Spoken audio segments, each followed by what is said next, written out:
Hey, welcome everyone to the Archicad User Monthly Webinar for June 2022. My name is Eric Bobrow and my special guest today is Gary Laws. How are you doing, Gary? I'm very well, thanks, Eric, and hello, everybody. Yeah. So got, I guess, close to 40 people on right now, and I'm sure it'll go up to 100 or so. Please let us know that you can hear us and see the screen and tell us where you're calling in from. So use the GoToWebinar questions panel. I do see Mario from Rio de Janeiro. Hello, Mario. And Gustavo from Miami, and Chris from BC, Nicole from my neighborhood, Berkeley, Scott from Minneapolis, Rich from Newcastle. So we're getting people from on several continents already. So awesome.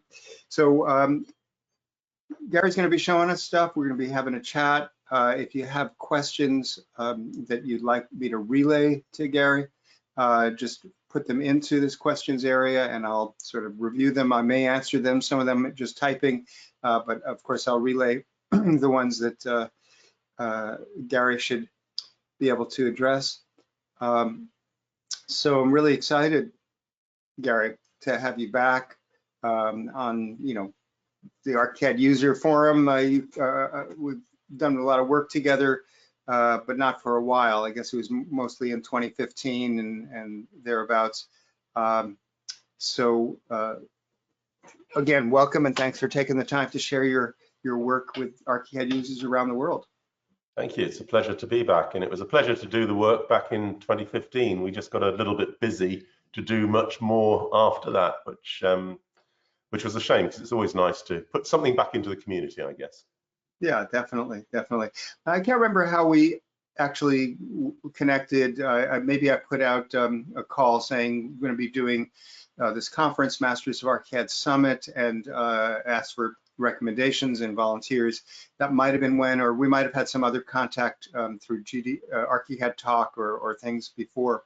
But I got to know you, in terms of as an Archicad user who was particularly savvy with GDL, and you ended up doing a presentation as part of the summit on how you could use the scripting language that's built into Archicad to make some really cool, fairly simple, but very time-saving components, and then created a whole little course, which is still available and still actually relevant because GDL hasn't changed in its core all these years. So that's one side of you, Gary, just that you're a user who has delved into the programming language. Tell us a little bit about how you got into Archicad and your background in all the design and technology things. Well, I suppose getting into Archicad, I had become I got involved with the resale aspect, like yourself, of CAD systems. So I was on the other side, really. I was selling AutoCAD for a number of years, the big enemy, I guess now. But at the time, I'd been invited to help sell AutoCAD to other architects, and thought it would be quite fun to do. So I spent a number of years doing that, ultimately setting up my own dealership and training center. And we also had within our company a CAD bureau where we would do modeling and visualization work for other people in larger projects and things like that. And it was whilst we were doing that we came across Archicad, and it struck me that Archicad was incredibly quick at modeling the basics of a building. So we were using products like 3D Studio, 3D Studio Max, RenderMan, those sorts of things, whereas we could put the basics of a building together really, really quickly with Archicad. So we started using it in our bureau. And the more we used it, the more we got to understand it, the more we liked it. So we decided to start selling it. And so my journey. What year was that? This was way back. We started selling it on version 4.6, if that gives you an idea. I can't remember what year that was. It was the very first Windows version. Right, so about 1994 or 5, somewhere in there. Must be about then. Yeah. I wasn't aware it was Mac only up until that point. And we had Apple products in our bureau, but we didn't really sell a lot of Apple product. So we had to wait for 4.6 to arrive. And when we took it on, what I didn't realize was that we were the very first reseller in the world, apparently, to take on Archicad as an AutoCAD reseller. So Graphisoft invited me over to their annual conference that year to talk about selling against AutoCAD, which was very nice, and I got to meet everyone and fell in love with the company, really. Great bunch of people. They did things very differently to Autodesk. And I thought, you know, I can spend my time selling AutoCAD, or I can help these guys by selling Archicad. And so that was really a fundamental change in my career, really. And so I went from that. We did very well selling Archicad as a reseller. And I was then invited to become a distributor and take on UK distribution of it, which again we did very well. And then I was asked to join Graphisoft and head up at that time the Graphisoft UK office. So are you trained originally as an architect or architectural technologist, and then got into sales and consulting as a sort of secondary thing, or did you come in the other way? I started as an architectural technologist. I think the first 10 or 12 years, I knew nothing about computers or CAD systems.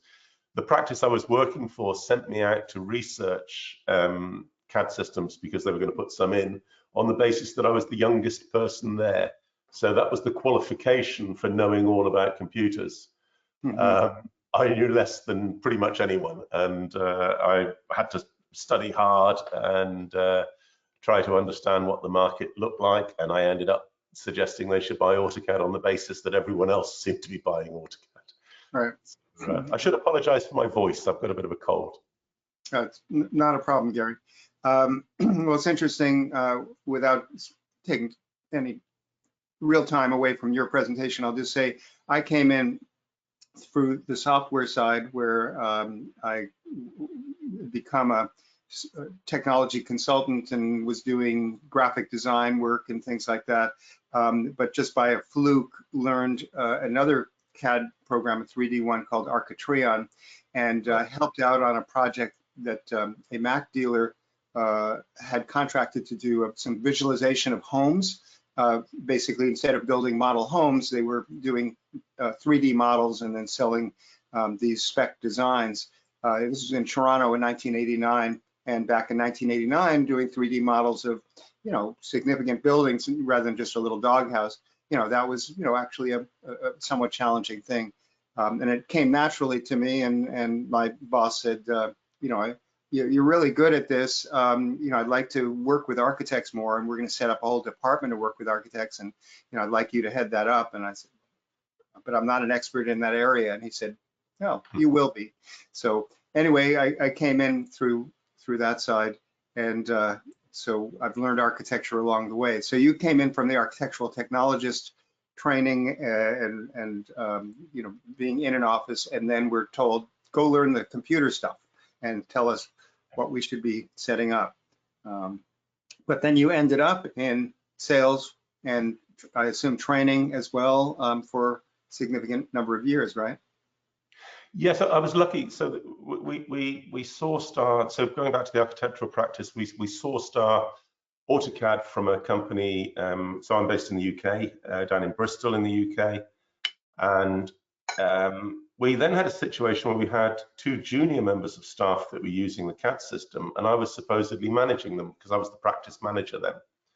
And I couldn't see how I could manage something I knew nothing about.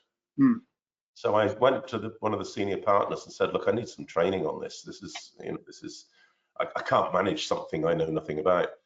So he paid for me to go off and be trained. And it was a bit like your moment, you know, you just suddenly think, this is the way to work. You know, this is, even though it was AutoCAD, this is the way to work. And I absolutely fell in love with the process. I bought myself my own machine to practice at home with.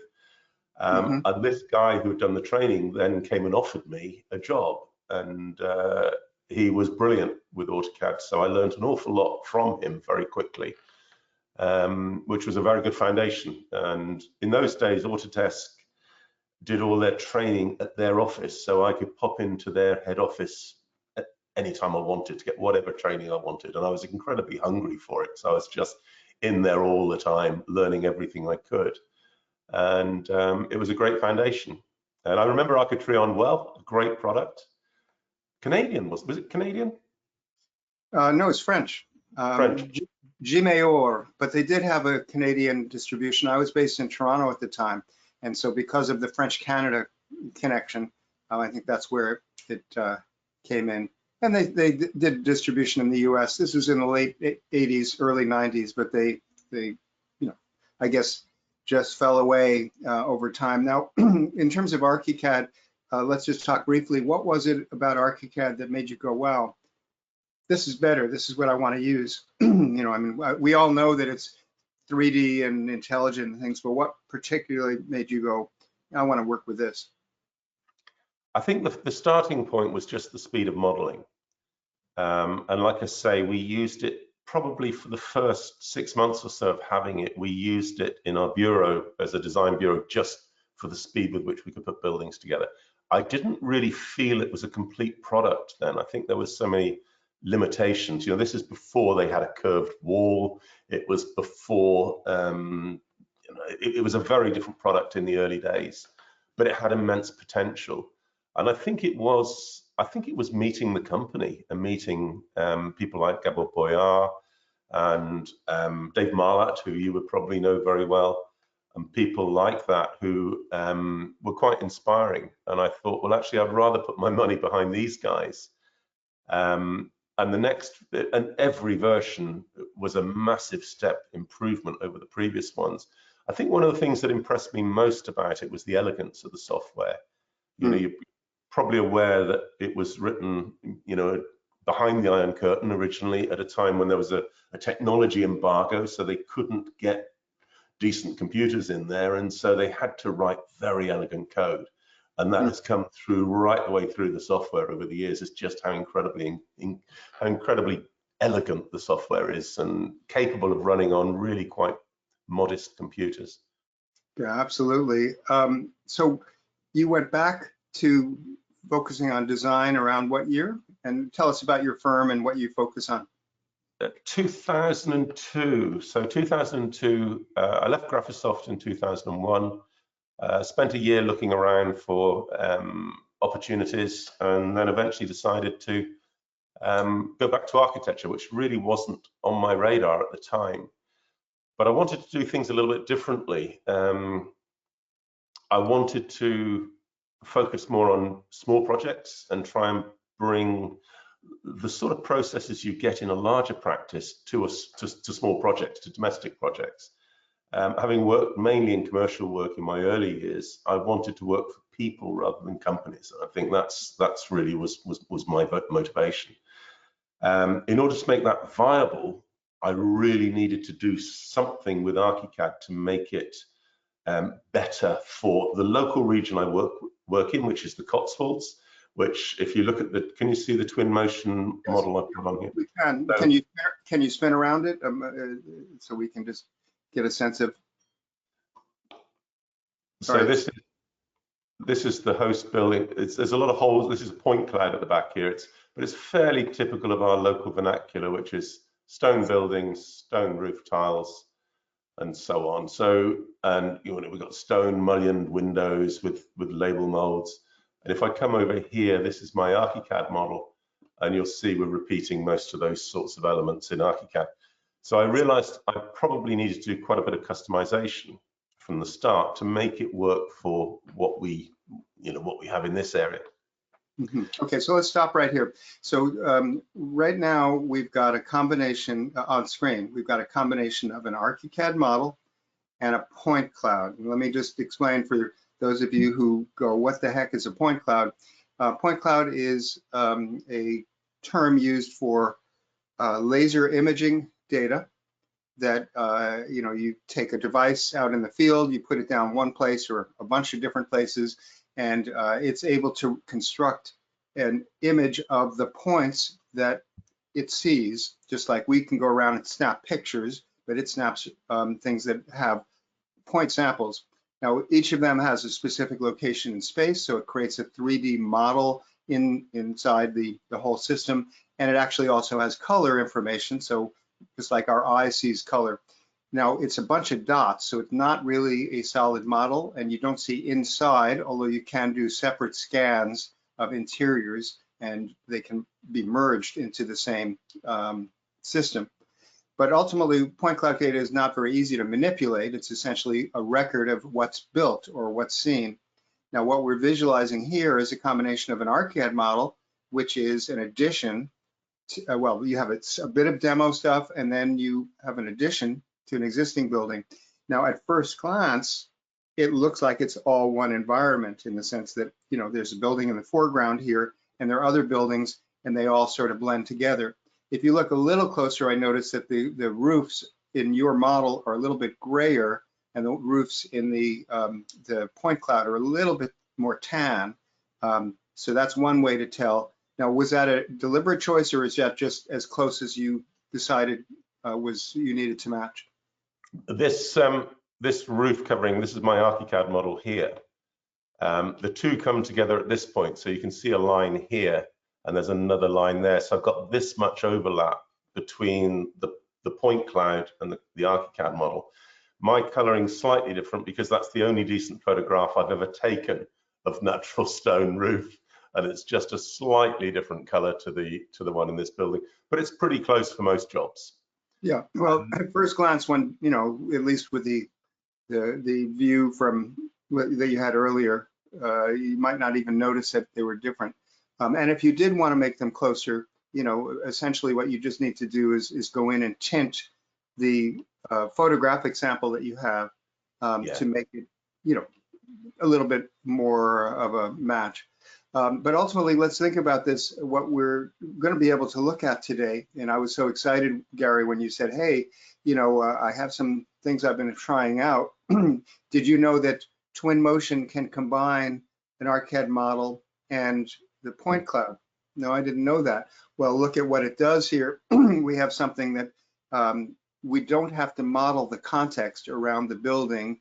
We can use the point cloud, and of course, it communicates how the building fits into the environment much better than the simple massing models that you otherwise would do. Because you will routinely make a massing model just to show the height of your project versus the other ones and some of the vernacular, but it's never going to be worth the time to really make something in detail.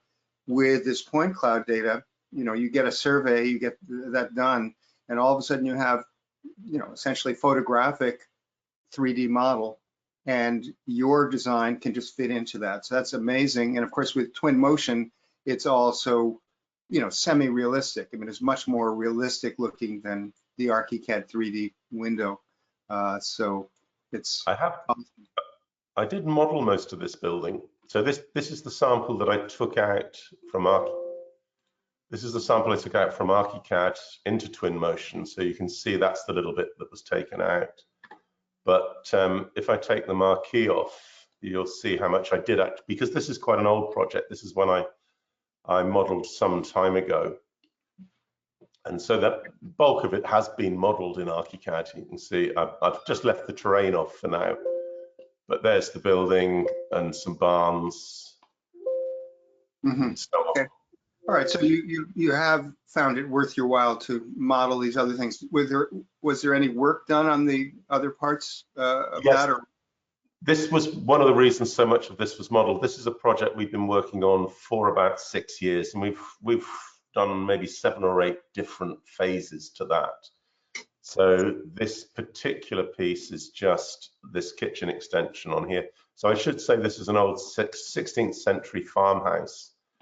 And the original building is pretty much behind here. Not this. This is a Victorian addition.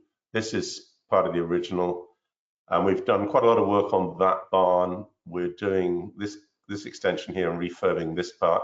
We're converting this old coach house over here, and we're also putting in a new access through an avenue of trees over here. So there's quite a lot of, and we're putting a tennis court in and a swimming pool and a few other bits and pieces as Okay. well. So So let me just clarify visually. So what we're seeing is a lot of, colorful buildings and grass, and then we're seeing this blue background because the whole world hasn't been surveyed, only a part of it. Yeah. And Yes. it's pretty solid looking in most places. And then there are gaps. So there are areas where the survey just didn't catch that data. And if one needed to, one could go, I assume, and do another survey and catch more of the data. But obviously you don't need all of that context. You just need enough to communicate. That's a very good point, Eric. You know, this one was surveyed and scanned about 6 years ago. So this is a 6-year-old scan before Twinmotion had the ability it currently has.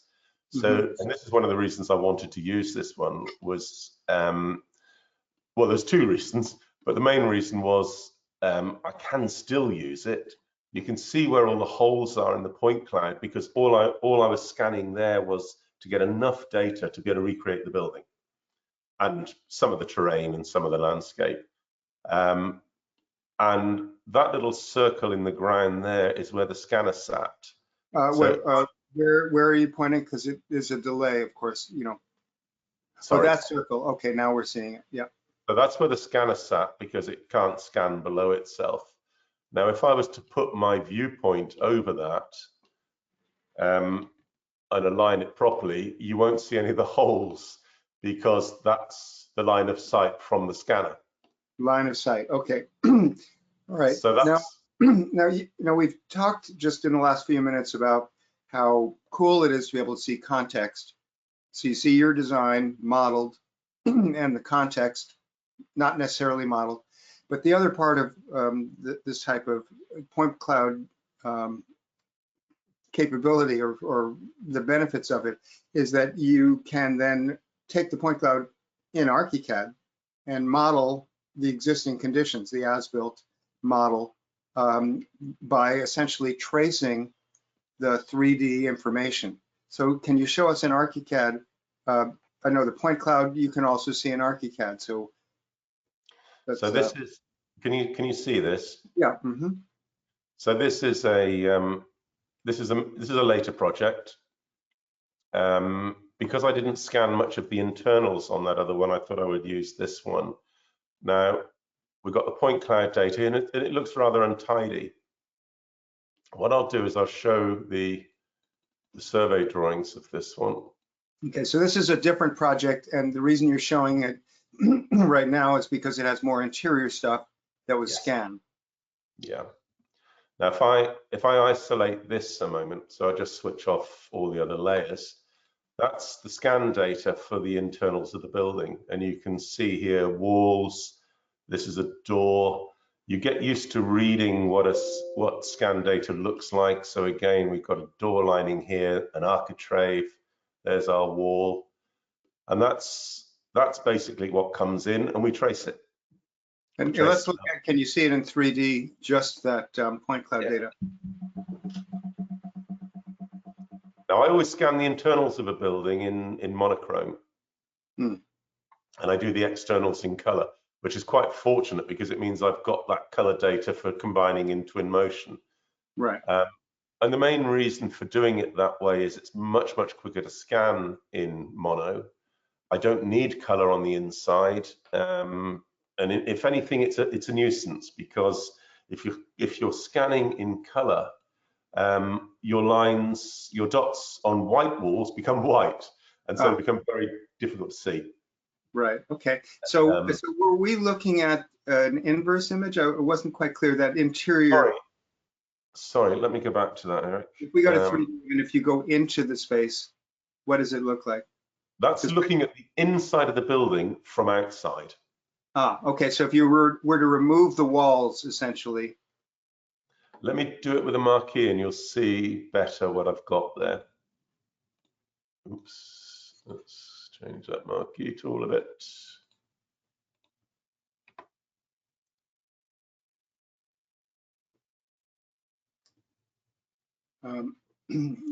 So one question came in from Scott. Is file size an issue when working with a point cloud in Archicad, or did you just, he was asking, did you just use the point cloud in Twinmotion? No, you're using it in Archicad as part of building the model. And Daniel asks, did you use the scan to model the rest of the building? And here's the answer. Yes, the scan was used to essentially as a basis for tracing the building. I think that's, I can show you the original recap scan here. So I use, I don't know if you can see it, I use this scanner. So this is a Farah Focus. Bring that closer to the camera because we couldn't really see it there. Okay. So what is that model, or what is that type of This device? is an old X330. So this has been around for a while now. I started using this one. So we've been scanning since 2015. And I started on this one. This was the state of the art at that time. But we used to hire them. We do probably we average 3 projects a month. So we scan 3 projects a month on average. So it would be typically 2 or 4. So I'd hire it in for 2 days and do all our scans in those 2 days, which made it cost effective. And then a couple of years ago, I bought this one secondhand. It was an ex-police model, and it had hardly been used, and it was a bargain, to be honest. And it's great to have it as opposed to hiring it. So that's been our So baby. what's the relative cost of hiring it for 2 days compared to a new one and compared to your deal you got? So, we're not a professional surveying company. We're principally an architectural practice. So we use the scanner 2 days a month. So at that point, at the price I paid for this, the cost is neutral as far against renting. So renting for 2 days is about 600 sterling. So probably about the same in dollars, I guess. So it'll be about 600 for 2 days. We pay about that per month because we put it on finance because money's cheap. And we pay about that per month for this one, maybe a bit less than that. But it's a lot more convenient to have it. If I was to buy a brand new one, so this model I paid about 20,000 for. The best and latest ones are around about 70, 75,000. So quite a lot more money. Right. Okay. That's for the amount of usage we have, it wouldn't be worth it. So for a full-time surveying company, different matter. Yeah. And they've come on a long way since this one. There's the new Leica RTC 360, which I've used a lot. Is a fabulous piece of technology. It has cameras around it. So the big challenge with scanning is joining all the scans together afterwards, registering them. And we do that either by using spheres like this, where we basically place these around the site, and the registration software recognizes these and links them together. So as long as you've got 3, you can link them together. Or you can use traditional surveyors targets like this, which is the sort of thing we use indoors. But we've changed our methods in recent times, in that I don't use targets at all now. We just do many scans very close together at quite a low res. And if there's a lot of overlap from one scan to the next, the software sorts it out, and you don't really need targets. really, wow. Okay.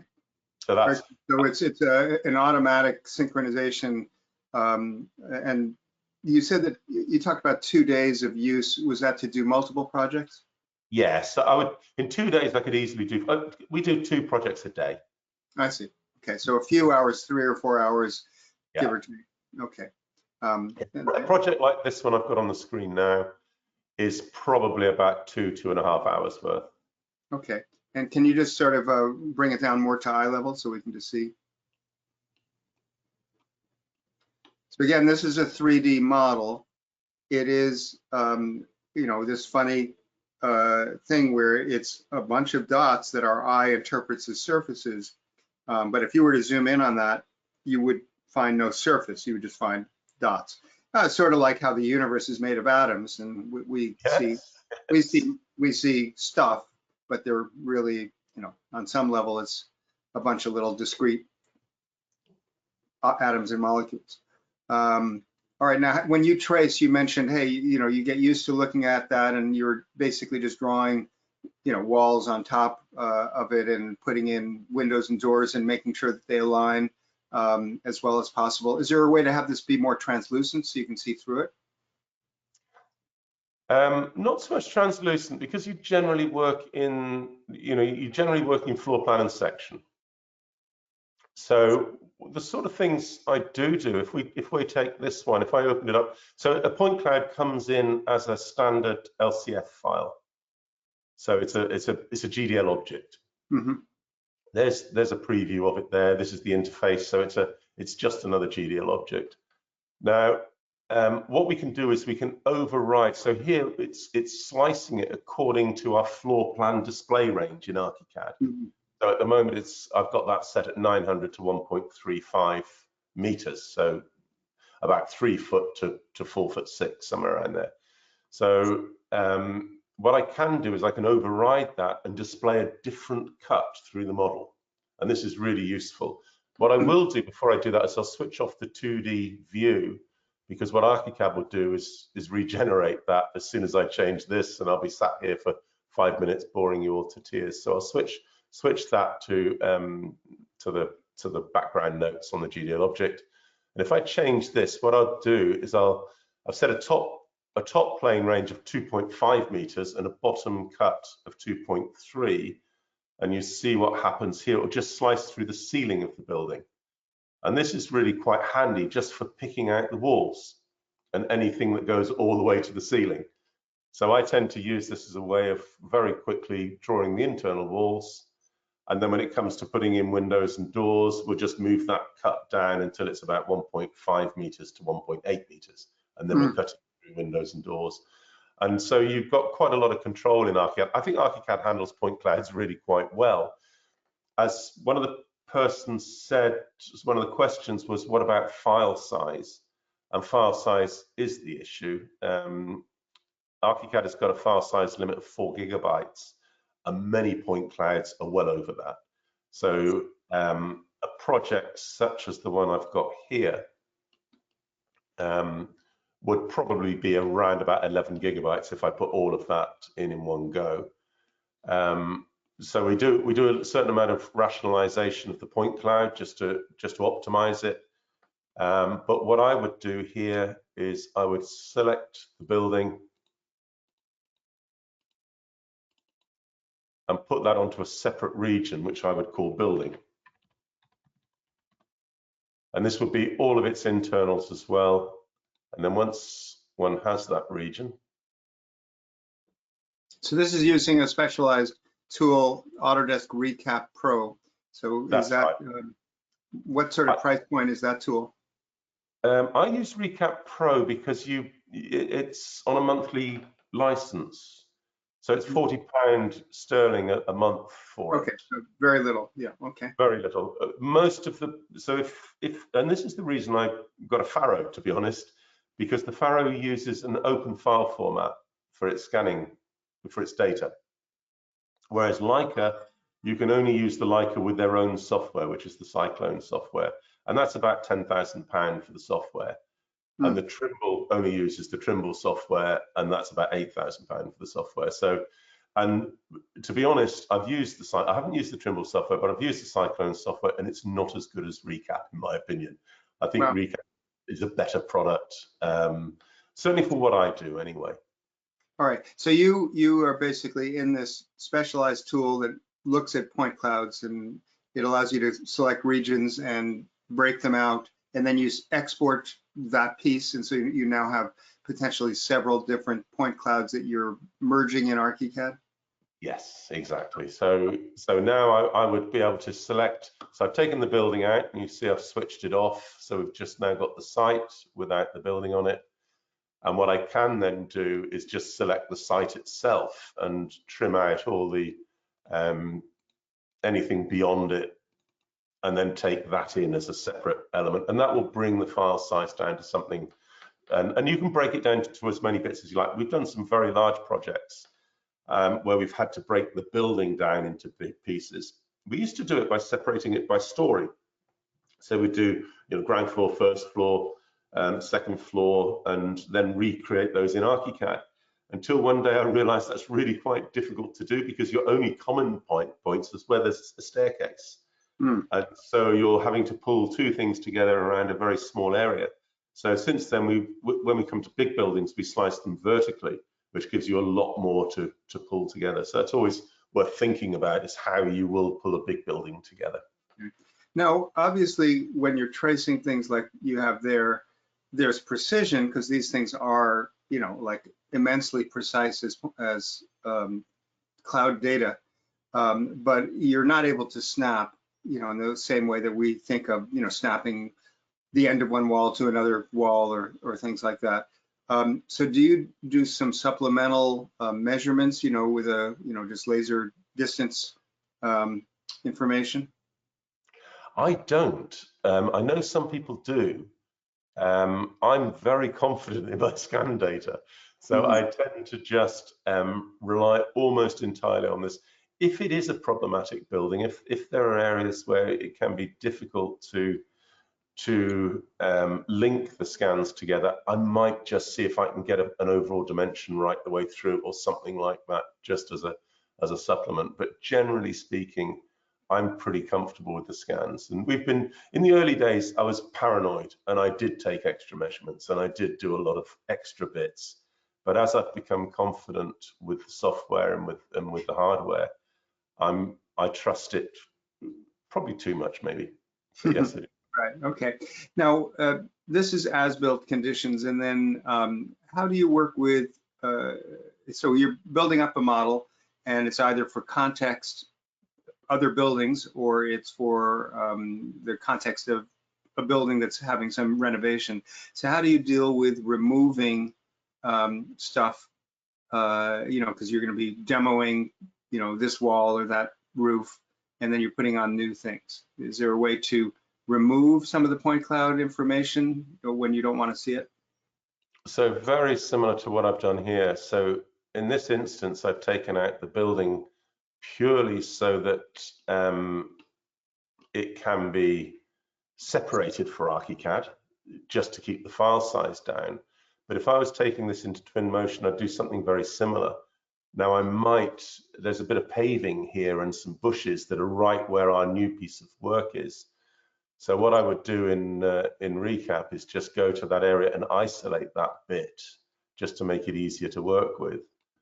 And then we can crop out, I can come in and just set up a view that enables me to pick that lot and just say, okay, let's get rid of that. And I'll put it on a region that I would call deleted.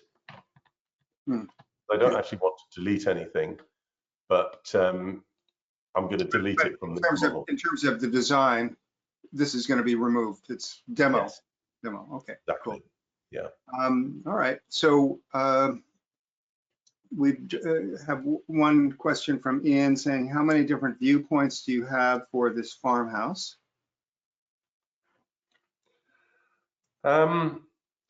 Sorry, Ian, is that viewpoints in Archicad? I'm guessing. Or do you mean scan viewpoints? Yeah. Ah, that's a very good question. It will be in the hundreds. It will be in the hundreds. All right, so you've basically gone around in a bunch of places, and you said low res, so you're not burdening the software that's trying to synchronize the views, and because they have overlap, it's able to quickly make an analysis.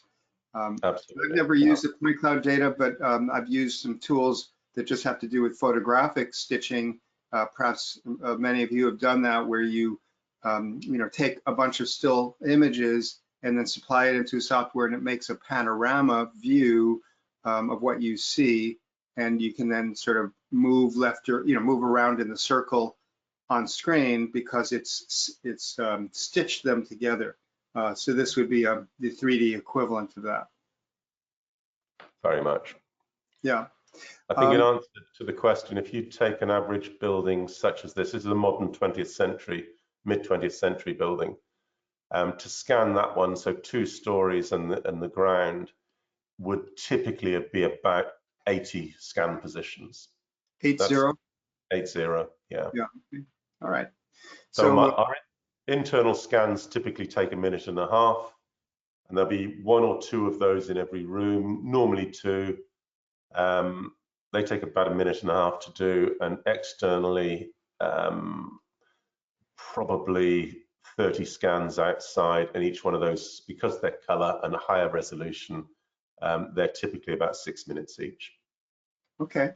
All right. So that's why it takes a while, and I'm sure there's a learning curve in terms of knowing where to place things and how many you need and that sort of thing.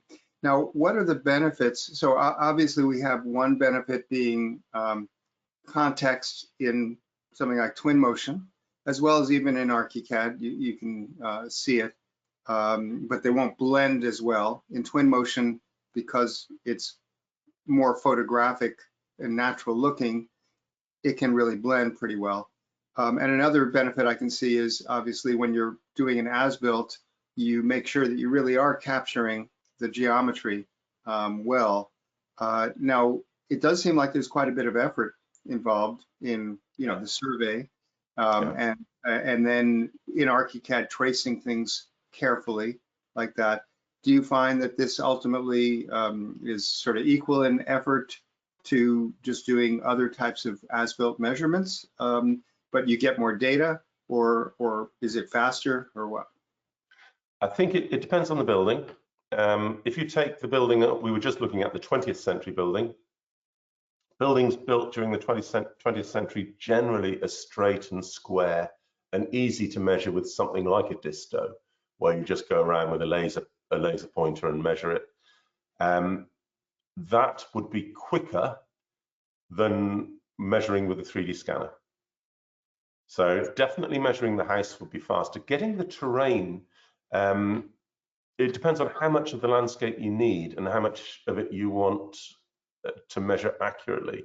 But as you can see from the point cloud here in Twinmotion, we get every single tree right to the top of the tree and its full extent. So when it comes to recreating those in Archicad, you just put the tree down there, stretch it around until it matches the point cloud tree, and you've got a pretty close to perfect representation of every piece of the landscape. So in that respect, if you're needing that, then it's definitely quicker. If you're not needing that, then for a modern building, it's slower. Now, if you take an older building such as this, an old stone building, these buildings are very far from straight and square and regular. They're all over they've had years of the roof sagging and pushing the walls around and things like that. So, this building is 400 odd years old. So it's nowhere near as straight and square as a modern building. And in that respect, it's an awful lot quicker than going around with a disto, where you've got to do a lot of triangulation and a lot of trying to pick up shapes and things. Another thing that I found really useful, the very first building we did with it, Faro came down and did it for us. Well, the UK technical director of Faro at that time was a guy who worked for me at Graphisoft. So we worked together, and he's a great guy, and he just rang up one day and said, "You've got to look at these things because I know you'd be interested." And I said, "Well, come down and scan a building for us." And he came and scanned a 5-story high, again, 300-odd-year-old building that was all over the place, and it had been extended and extended and extended. And we measured that in 2 hours. And when I came back to the office and looked at it, I'm thinking, I don't even know how I would have measured it without the scanner, because it was so that every room was a parallelogram. There was very little opportunities to get a straight line through the building, to measure off and be able to pick up the shapes. Each part of it, so there was 5 different buildings going backwards, 5 stories, all of different periods. And I felt it would have taken me about 2 weeks to measure accurately, and we did it in 2 hours.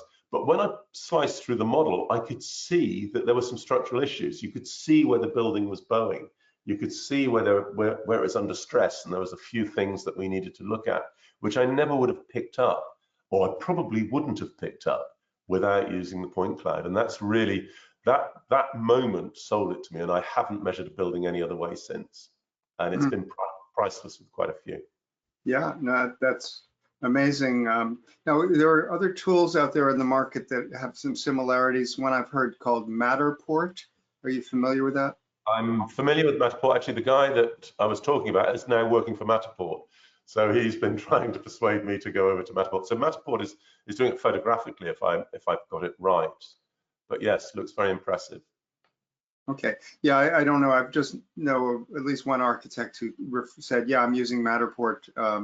And it sounds like maybe the tools are cheaper, you know, like, because let's say in the $2,000 or $5,000 range as opposed to 20, 50 or whatever. I don't know what other benefits.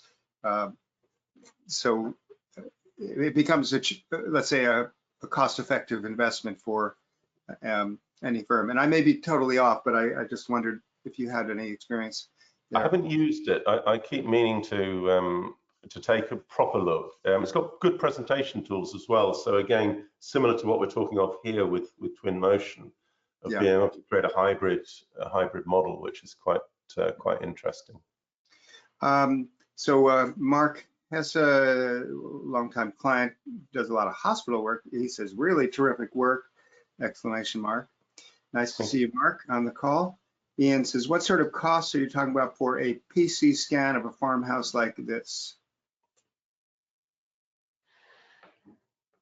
So for us to do it, if we would just, okay, well so I said before, we've done this in many stages. So I've got high definition scans of all the bits that are missing here, but they're in different files because it keeps the file size down a bit.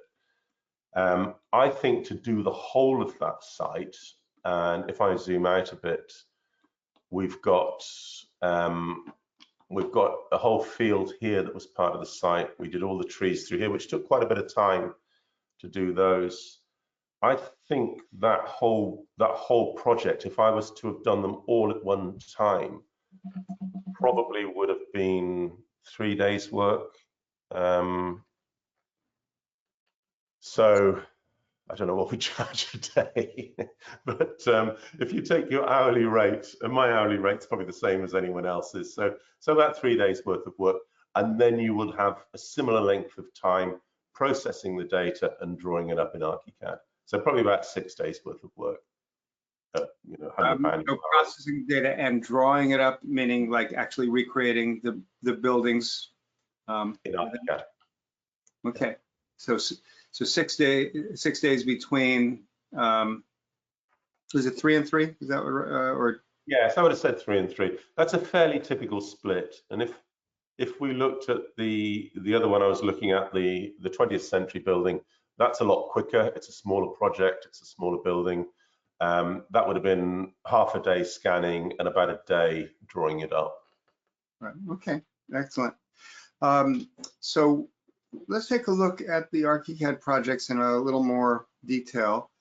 So I'd like to see, you know, floor plan section, you know, maybe some schedules, just to see how all of this, you know, the rest of your workflow is handled, and you know how you organize your file, you know, layers, those sort of things are equally of interest.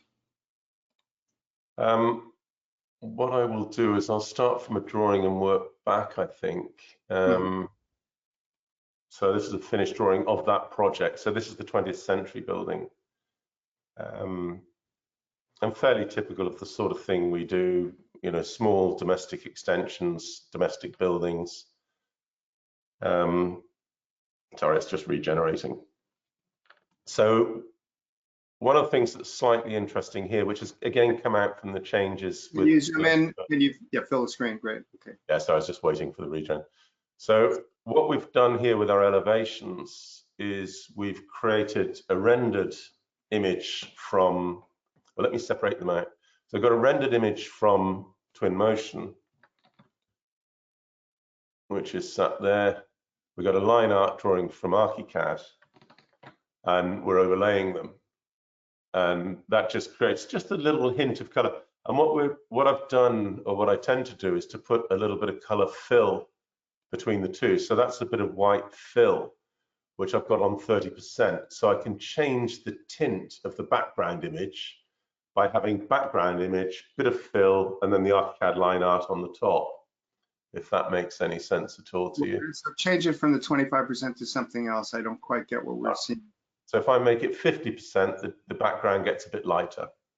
So, and then deselect it so we can see what. So the background meaning the Background is the line work? The background is the rendered image. So the line work becomes less prominent when you make the white background more dense? It's the other way around. So the line art stays the same. So you can still see the Archicad lines clearly on the top, but the rendered image, which is just giving it a little hint of color in the background. So now that you've done that, can you undo and just deselect?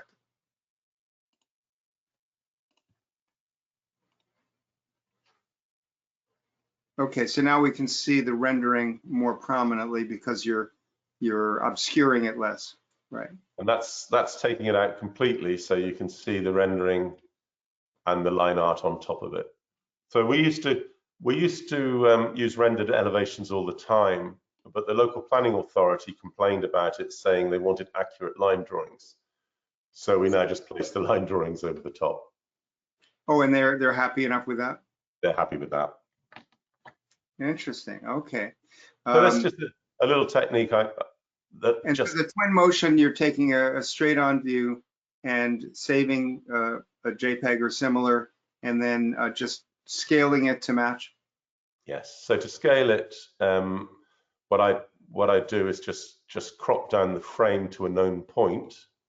So if you crop down the colored image to the width of the building, and then you just scale it to that building, and then stretch it back out again. If that makes sense. Yeah. Did you want me to do that? So actually, but just show people, actually, if you can go back to the crop and deform it, make it Okay. you know, smaller or something like that, and then just show how you'd use the scale tool or the scale command. All right, so it's likely to come in, so if I make it a little bit larger, so it's likely to come in something like that. And then I would crop it down as I have now. So now it's exactly the width of the building. And again, it may not be aligned, so let's put it over there. So that's our image that's come in. So that point there will be this point here. So I now just move it until that point aligns and snaps there. And now we can scale it using the scale tool to bring it down somewhere close. And then I can finish it off by zooming in a little bit more. And I could crop it down at the top again to make this slightly more accurate. But to be honest, it doesn't need to be any more accurate than that, because Now, it looks like it's taller than the building. It's not quite. So I now need to bring it back up. Because I'd moved it a bit, Eric, that was the reason. Okay, right, okay. And then we can stretch that out. So it's a good way of sizing. The reduction to a known set of dimensions and then sizing is always a good technique in Archicad. I use it a lot with PDFs. If you're tracing a PDF or something like that, scale it, crop it off and to a known set of dimensions, then size that, and then put it back to where it should be. That's great. I usually use the Command K or Control K there, but of course when you're working with a drawing, you can use the stretch just on screen just to change it. Yeah, that's great. All right, so we have this overlay, and that's giving texture. Obviously, if you're in Archicad 25, and maybe it's 24, they now have rendered elevations as a possibility. So you can get the Archicad version of that stonework or siding and things on there. Obviously, if you are using Twinmotion or some other rendering option, then you can get a more lovely look. But that's one of the things that they did add in to the last version or two. Okay, so that's one little thing. So you got these laid out. Do you want to? You said you were going to start from the back end and then go and look at the model and the layers and things like I that? don't do a lot of, you mentioned scheduling. I don't do an awful lot of scheduling, but the legend for the elevations is a schedule.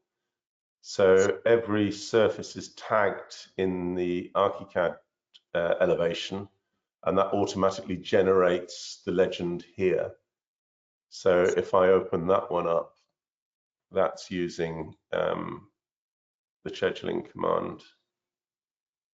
Okay, yeah, let's look at this. So each one of these line items is reporting on a label or a field reference or what?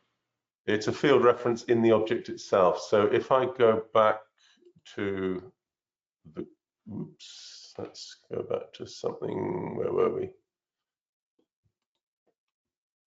So if I go into an elevation,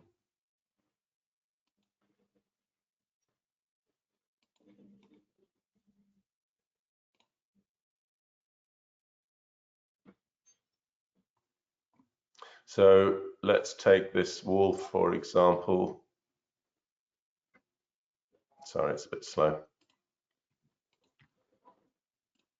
So all my walls will have, I use the name attribute and I just change it to be the ABCs and so on. And then I've got the description under object type.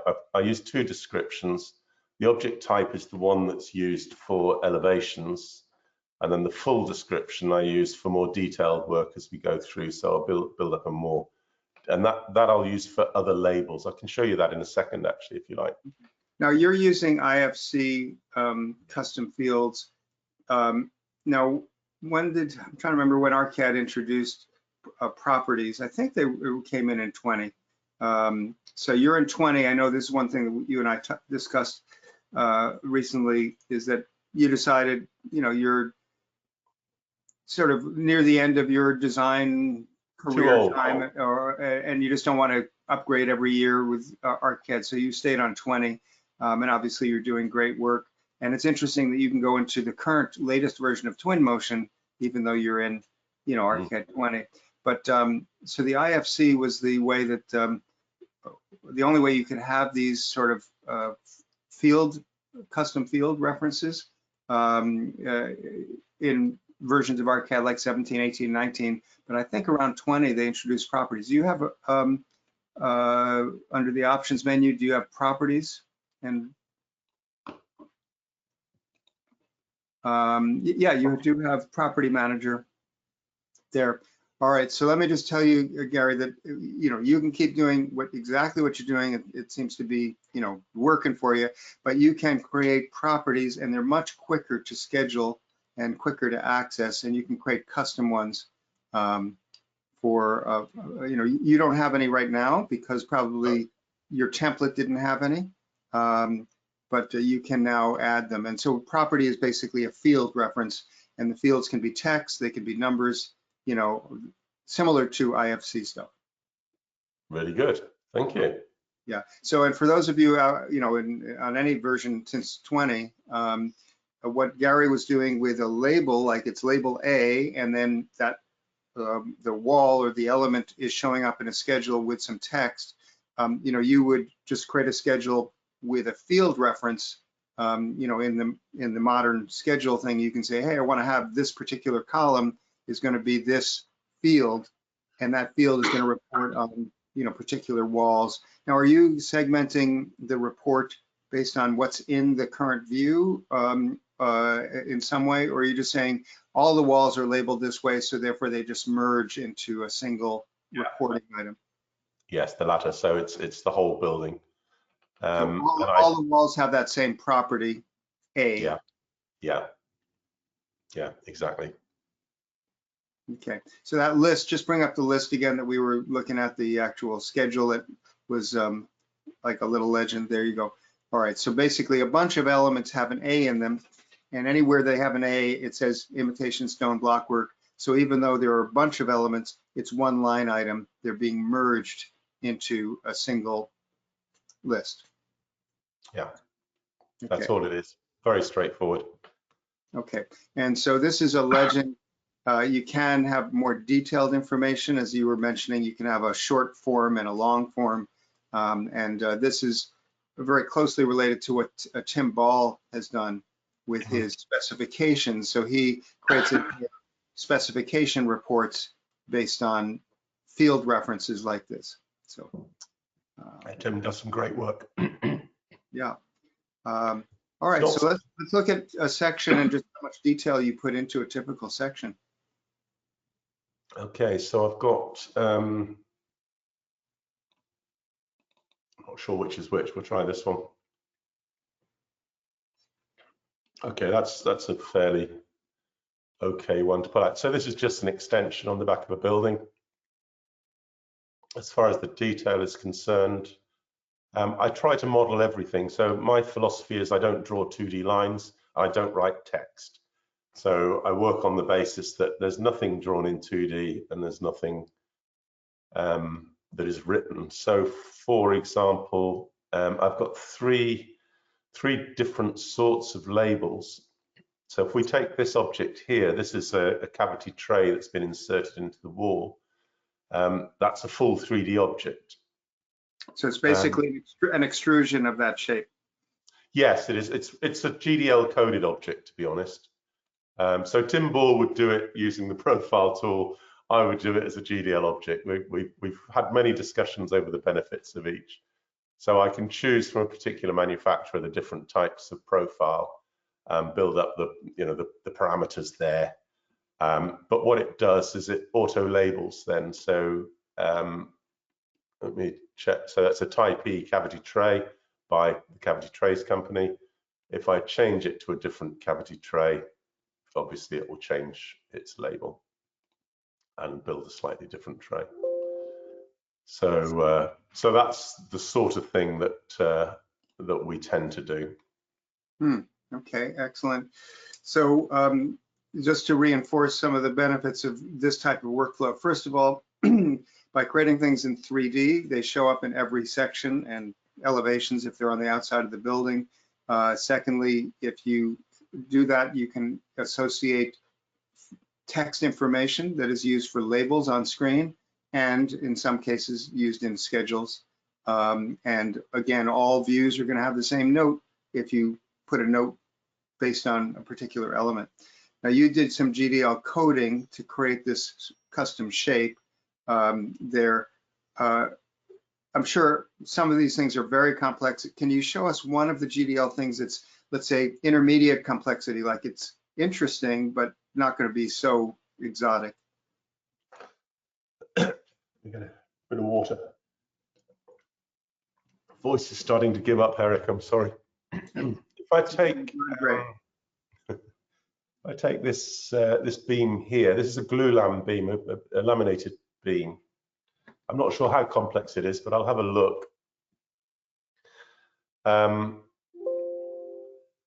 So if we look at the 2D aspect of it, okay, this is probably a bit more complex than I was thinking.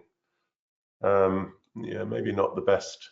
All right, let's go back to the cavity tray. That's quite a simple object, ish. So with every GDL object, there's a 2D aspect and a 3D aspect to it. If we look at the 2D of this object, well, this is obviously based on something that goes back an awful long way because it's got Art Systems on it, which is before I joined Graphisoft. So this is a very old object. But all we're doing here, there's a few things that I've changed over the years. So anything that's got an exclamation mark on it is no longer working. So I've obviously changed the way that the widths of the walls are built up. I obviously had hotspot driven at one point, but really this is where it's doing the work. I've got a polygon, which has got a fill on it, and then I've got some lines. So 1, 2 lines there. So a bit of Archicad code is just, GDL, it's as simple as line from what point. So there's an X and a Y coordinate, and there's another X and a Y coordinate. It's really quite simple. All these are parameters which can be tied back to something in our parameter list. So we give a parameter, and whatever value you as a user put against that, it will drive this. There's the two I was just looking at, the thickness of wall 1 and thickness of wall 2. So just by putting some parameters in there, I'm driving that bit of code. I think GDL is really, really straightforward and simple. Can you go back and open up the object settings and then just look at the 3D, how the 3D changes when you make a change to it? Okay. Do you want me to do that in the 3D window here? Yeah, exactly. Okay, what I'll do is I'll make it a lot shorter so as we can see that more easily. So that's the profile of the object. If I change it to be, so a type E is a cavity tray that only goes into the cavity. If I change it to an X, I then get the opportunity to put the inner skin width in, and so that will put another piece of tray up there that goes into the inner skin of the wall. This is for a cavity wall. And then I may want to change the overall height of it. So the overall height of the object may want to be taller. So this one now, build it. That's just the height of the lead. Sorry, make that one. And right. so on. So you've got this, let's say, complex code, even though I know as a GDL object that was a fairly simple one, but still it's sort of rocket science to use, programming language there. Now, ultimately, as you mentioned, you've had discussions with Tim about the relative merits of just drawing versions of this versus programming it.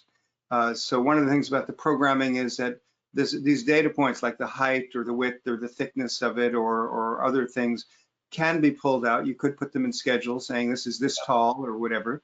Whereas if it was just a shape that was drawn, you wouldn't have that automatically available. And you can say if it's type A, then the text note should be this. And if it's type B, then it's a different text note. So there can be some conveniences there. I can give you an example of that. With this object is a fairly complex object, but I can change the thickness of the insulation. So it's got insulation on the top of it, which at the moment is 125 mil deep. So you can see the description here is saying 125 mil thick. Celotex is a brand of insulation. And if I change that to 200 mil in the object, you'll see the note will update and the object will update. So the insulation gets thicker, the object changes, and the note changes as well. So as you say, that's very powerful way of simplifying work. Once you master it, you can apply it to lots and lots of different contexts. So for those of you who are interested and say, wow, that is cool, I'd love to do that. The course that Gary created back in 2015 is still available through my website. You can send me a message to support@bobrow.com. I'll give you the link. I did give it in the chat here because Ted asked, for it. So it's a series of 4 recorded lessons that Gary created. And even though Archicad has continued to develop, the GDL part of it, still, essentially, they've maintained compatibility with everything they've ever done. So much like the rest of Archicad, as they've added more features, the existing ones still work. And for the stuff that we're talking about here, essentially being able to define different shapes, choose from different parameters to say which type is it and how tall is it and things, all that code is the same as it ever was, essentially. And so what you learn in Gary's class would allow you to do these sort of things. So for those of you who go, wow, that's cool, I want to learn it, Gary's your guy. You can get it through my website. And then for those of you who don't want to do that, but like the idea of the 3D modeling and these notes being coordinated from one view to another, because you're essentially saying what is the information we have about this element, and it's just different views of the same element.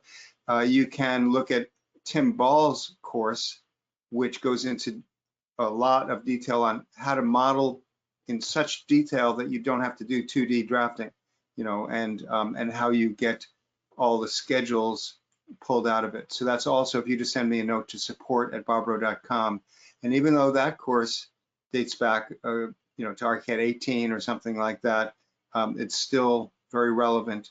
And with the exception that the field references like that Gary's using are done using an older system called IFC, older in this context rather than properties, everything still works. And you know, the property swapping out using properties for field IFC fields is a very quick. In 15 minutes, you can know what you need to know there. So they've made it easier. Graphisoft has made it easier. All right. Now, Tom says, is GDL being replaced by metal? I have no idea. I know I don't have any, I don't get any stuff from Graphisoft ahead of time. I know that they've got some things like Python, and I don't know how metal is, what do you call it, relates to that. But there are some more up-to-date programming tools that they've been experimenting with, but GDL still, I think, will be available forever. It stands for Geometric Description Language, and it literally dates back to the 80s and the computer programming tools back then called BASIC. And it was BASIC, it was just a version of BASIC with geometry added, you know, because BASIC was more data and text. All right, so I think GDL is very much an integral part of Archicad. I think it's difficult for them to pull it out. You know, I think, you know, even if you go back to the drawing sheet that we were on, you know, your views are GDL objects. You know, that almost everything in Archicad is a GDL object of some sort, which makes it interesting because these can be programmed as well. On newer drawings, I've got them so that we can put cut lines on the building in case it's attached to another one, and that's built into the view rather than being a separate object and things. And that's the beauty of GDL, is it's so integral to Archicad itself. So can you explain what do you mean by putting cut lines? Okay. I can't show you on this drawing because it's an older library, but I can show you a cut line. Oh, actually, but I can show. Yeah, okay.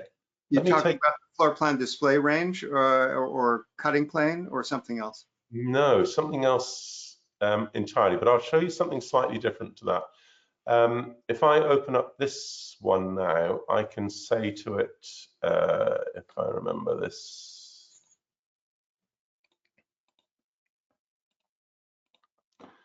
it's now put my ground line at the bottom of the view.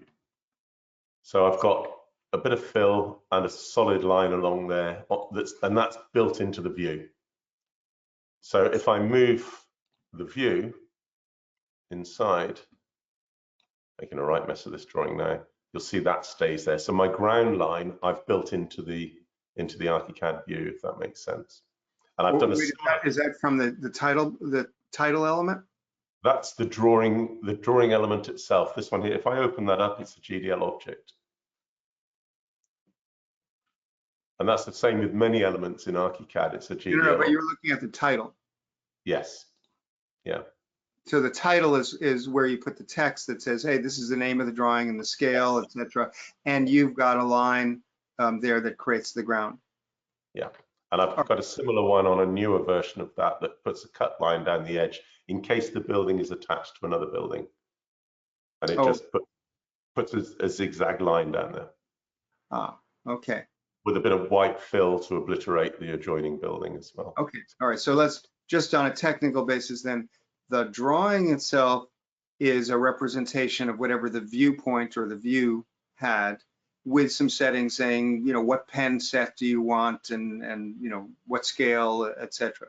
But then you have this extra GDL object, which we use conventionally just to have the name and maybe the scale information and maybe a line that, you know, makes it look graphically, you know, sort of separates out the name from the scale or whatever. So that is a GDL object called a title type. And that title type actually can pick up information saying like, how tall is this drawing, and draw a line equal in height to this, or don't draw it as well. So it's basically a graphic adornment on top of the drawing is the title. So that's what you're talking about. Yeah. Okay, great. Can I show you two other little things? Yeah, of course. Well, have we got time? Yeah, we're at 2:15, so we're an hour and a quarter in. We have another 45 minutes. If there's whatever else you want to show, I do want to. So we've looked at sections, we've looked a little bit at schedules. Do you have any custom? Let's say, what else is custom about your template? What do you start with? How do you use favorites? Some of those things. I use favorites a lot. So this is my favorite. So I have a set of favorites for when I'm drawing the existing building. If I'm drawing an existing building, so the favorites are set up with everything I would use for producing the survey drawing. And then I shift to a set of design favorites for putting a design together. And these are my detailing favorites here, which have got a lot more in them. So pretty much everything I want. So if, for example, let's go up a story. So I'll just get rid of that ridge tile, for example. If we go to roof coverings, which is where I was, I can put a ridge tile on there, which is a modification of the Graphisoft one that is made using the roof light tool. So because the roof light tool knows where the roof is and it puts it in there, it will automatically put the ridge in the right place. Oh, the skylight tool. Yeah, skylight tool, yes. And I use the skylight tool for doing things like this as well. This is a gutter fascia soffit object, and that's done with the skylight tool as well, so that it automatically puts it in the right place and puts a little bit of infill in there and things like that. Okay, and it knows. This is an object that you've programmed. Yeah. That uses some of the context information. Obviously, skylights, one of the unique features of them is that they only can be placed on a roof, and they do pay attention to the top surface of the roof, its slope, etc. Now, normally it cuts a hole in the roof. Do you have a hole there, or do you have to have a tiny one? I make the hole zero. I make the hole zero in either both directions. Some objects I've made it zero in both directions. You can make it zero in one direction, it will still work and still be stretchable. Right, okay. Yeah, so I mean, obviously Archicad has a conventional use of skylights, and one of the things is when you put a skylight in, like a window or door, it expects to cut a hole in, in the element, but you can, in terms of programming, say, you know what, I really don't need a hole, so I'm just going to make it zero. Okay, so you had some eaves trough stuff, gutters, so you were, and fascia that you were just demonstrating, and that again would be some code that would create a profiled shape, but also additional pieces at the ends. Yes, yeah. Okay. All right. So it's just showing how GDL can be used just to take some of the intelligence of the building, or look at some of the knowledge within the building, I suppose, to make it quicker and easier to build. Right. And what I was going to show was something I think we talked about the other day, was the model view options, because I've got this roof, this flat roof on here is made up of multiple parts. If I show you that part in 3D, it's got everything necessary for that skylight and all the structure around it. So it's a single GDL object that gives us all of that. But by using a GDL object for this, which doesn't sound like the obvious thing to do, very few people would think, oh, I'll do a roof as a GDL object. But what it does enable me to do is to change the display of this using the model view options. So for example, I can change that to be the structural frame rather than just the roof coverings. So I can very quickly set up my structural frame drawings, which just come from the same object. So that's using. Let's zoom in on that a little bit. Let's just take a look at the level of detail you've got there. So, so the model view option, you went in and manually changed one of the settings within the model view rather than changing the whole model view combination. Is that how you routinely do it, or do you just just for demonstration right now, you did it that way. I've just done that for demonstration right now. Normally, I would have saved views with all the model view options that I want for each saved view. Okay, so you just have different model view option combinations that you save? Yes, to some extent. There's one overriding. So if I go back to the, so these are my custom model view options that I've set up for this sort of property. And in here, I can control what I want to see within the individual elements. So this really is changing the 3D elements, the 3D display. And this is changing the 2D of the roof, effectively.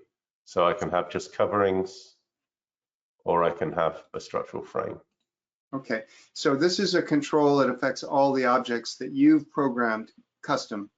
Okay, so it's a global setting, like right now I want it this way, another time I want it that way.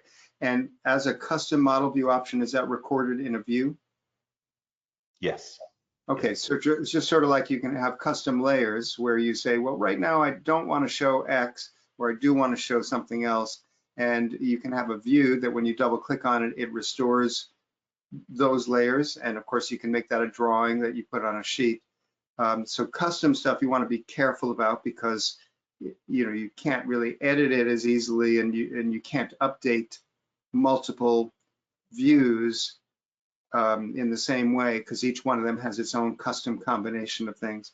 But the power here is that you can make some subtle changes and just say, all right, I want to save that as a view. And then by double clicking in the view map, you can go back and forth between this view and the one where we had the framing.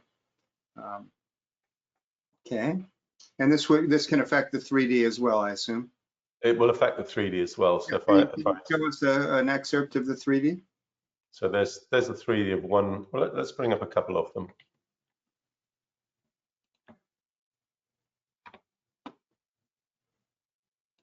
I just need to check I've got them set. Well, let's see what happens. So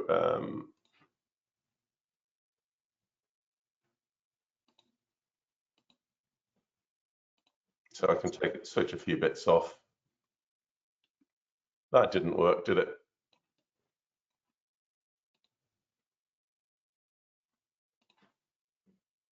You might have to refresh or something. Oh, okay. Sorry, that wasn't my roof. Decks and boards. Space buttons, breather membrane. Okay. You do have to refresh. You're absolutely right. Let me just try. Yes, this is a real nuisance, Eric, because what you've got to do is you've got to save it to a 3D view.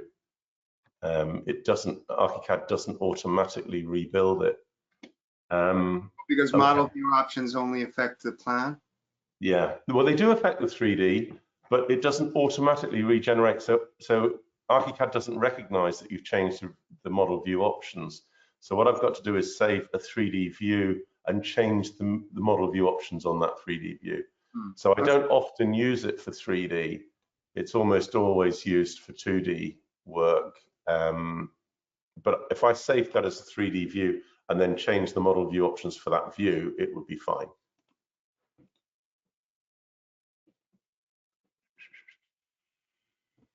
Okay. Or should be. Okay. So ultimately, I think what we want to take away from this is that if you have a passion for tinkering and for optimizing your workflow, one of the places that you can, spend some productive time is programming your own objects where they, give you more power, more options than the ones you most commonly see. We have so much in Archicad already, but just going a little further, you can definitely get more flexibility. You were talking, or you were just having this change between a structural version and a coverings version. And so you were doing that through some programmed elements and, a global setting. the way I would approach it, thinking about it is, we just have different layers with different parts of the model. And then if we're just turning on and off different layers, and possibly some graphic overrides or other things like that, and those can be saved with views. So that would be done without programming. This is clearly if you have some repetitive stuff, like you're going to be doing skylights like this. Now, this is not locked in. The skylight isn't positioned in a specific location. You can say how far it is one way or another. You have some stretchable hotspots there? Yeah, so it's effectively an object that can be, it can be a number of objects. So this is I've pulled that one out so as you can see it. So because I do a lot of this sort of roof, this can be just a single joist. It can be a pair of joists. It can be an array of joists, or it can be a roof light, or it can be a side gutter. So it can be any one of the elements that make up that roof type. So if I leave that as an array, and we just, I'll need to just switch it back because I place these whilst the model view is on frame.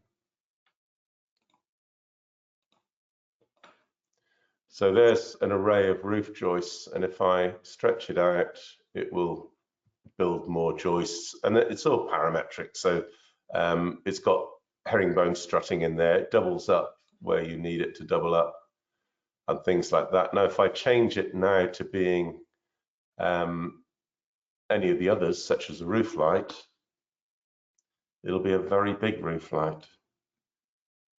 So it's now doing the roof light element to that size, if you follow what I'm saying there. And if I change it back to model view, and this is only because we're doing a lot of this sort of roof structure. For 90% of our roofs, I do exactly as you described. We just use layers.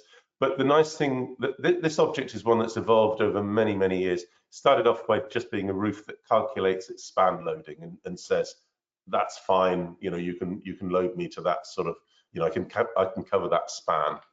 Mm-hmm. And then I just made it, more and more sophisticated as time goes on. So the roof light can be moved by just picking up that hot spot and positioning the roof light wherever you want it to be, and so on.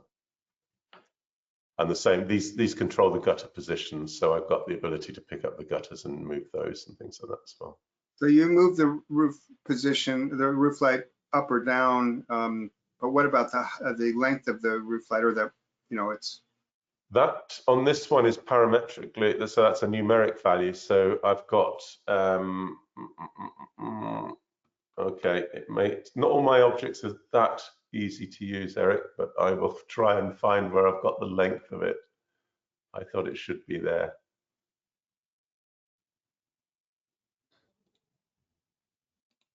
But I've got a length value in here. It'll be in this section.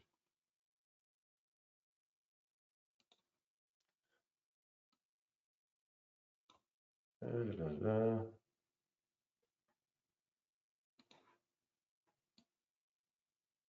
we go. Roof light length. So if I made that 1500, and it will get shorter. Right. So okay. So it could be programmed in so that it would stretch on screen, and you could type in a value or just drag it. But in this case, you had to put it in the dialog box.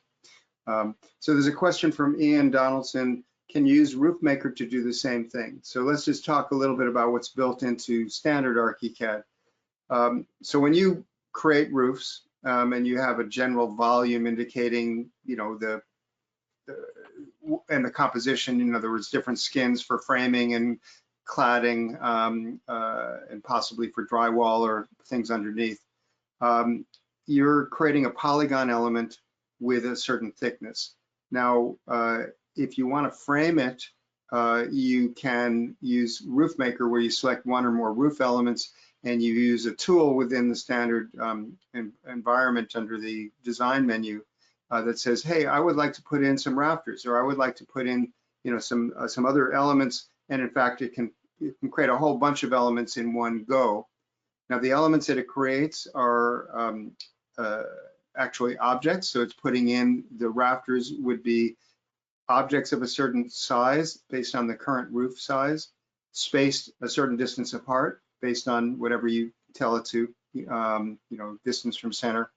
And after they're placed, you can move them around. So you can say, well, we need to double something here. We need to open it up there. Now, if you do put in a skylight, I don't think that if you do a skylight after, or you move a skylight around, that it'll reconfigure, because it's not, I don't think RoofMaker keeps the link there. I may be wrong. So you'd want to just have your design relatively well developed with where the skylights are, and then use RoofMaker. Now, one of the things that Gary's got here is the ability to just push and pull and do some things at any time to iterate the design. Obviously, there's trade-offs because it's a complex object and he had to code it himself. But RoofMaker would allow you to have this type of framing there, and or a combination of just putting in beams that create that framing. You can literally just create one beam, array it with the multiply command, and build up the framing, piece by piece. So that's a few general thoughts. Modeling it using some power tools like RoofMaker and or individual model elements, or having this sort of automated. I can almost think of it like your Tesla can drive itself, well, because they have amazing programming, right? And if you don't want to spend the money on the Tesla or whatever, you just want to sit there and drive, well, you can do that. And eventually down the line, it will be a clearer contrast, because right now you can't just say, take me from here to there and not pay attention.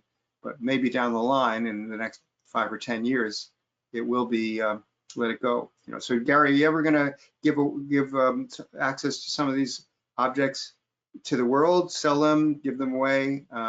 Because they're obviously very proprietary. I have to say, over the years, I've resisted giving them away, and it was only for the reason that if you give people objects, they then get in touch and say, can you change it so that it will do this for me, and change it to do that.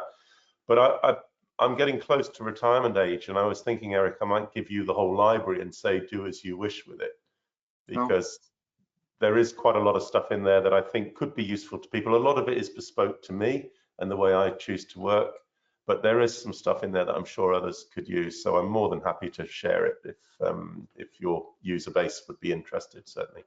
Okay, well, those of you who have seen this and are still on the call or were watching the recording, if you'd like access to some or much of what Gary has, drop me a line to support@bobrow.com. I'll see whether there are 2 or 3 of you, or there are 200 or 300 or whatever who say that. Obviously, Gary put in tremendous amount of effort to create these and build them up. It still takes effort, even if it's pre-built. You have to learn sort of what each one of them does, and where it's going to benefit you versus make you go, oh, if only it did one more thing.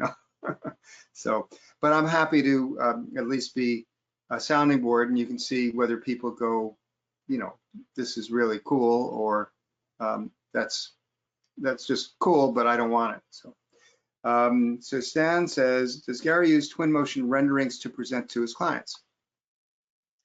I do, yes.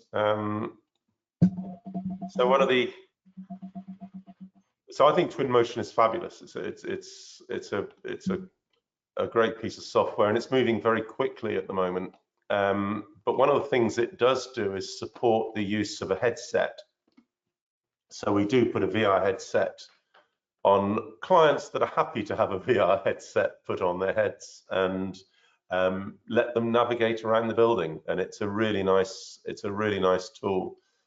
There's a couple of limitations with it at the moment. I've been showing, or this principal presentation was about combining the original scan data, the original point cloud data with the Twinmotion model or Archicad model. One big issue with that at the moment is if you publish to the cloud, which is where you share the Twinmotion model, if you publish it there, you lose the point cloud because the cloud version doesn't support support point clouds just yet, which is a massive shame. And I have to say, I'd published 3 or 4 to the cloud before I noticed it was missing. I didn't realize that they weren't supporting it, and I had a few people floating around in space because there was no terrain and there was no, the context was missing. Before I finally realized that I was making a fool of our presentations. But it's a really good presentation tool. And I think the speed with which it interfaces with Archicad is really good. Yeah, and it, as a software, it's moving very, very quickly. You'll notice up here, it says this is not for commercial use, it's the trial version. There was another update today, and I updated it again, and I need to sign in before it recognizes me. So, it's moving very quickly. There's new features being added all the time. So I think it's a great product. Okay. Now you mentioned, Gary, that you sometimes do some sketch things in relationship to it. You want to bring that up? Yeah, so that's a good question. So I use a tiny little software that was a freebie from a magazine, actually. Come on, should be here somewhere. So by the way, Ian asked, how do you create your animated people? They're built into Twinmotion.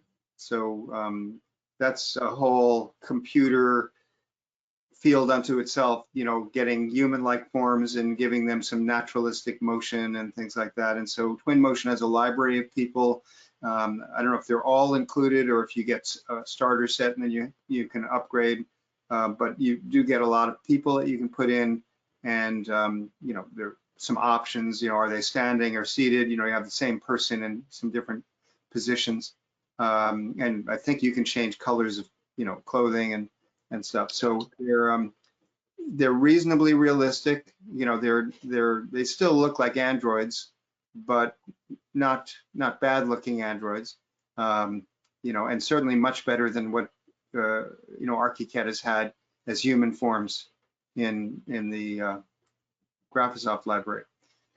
And the fact that they move can just give more life to your building, whether it's just walking along a path or sort of standing and talking. Or doing something.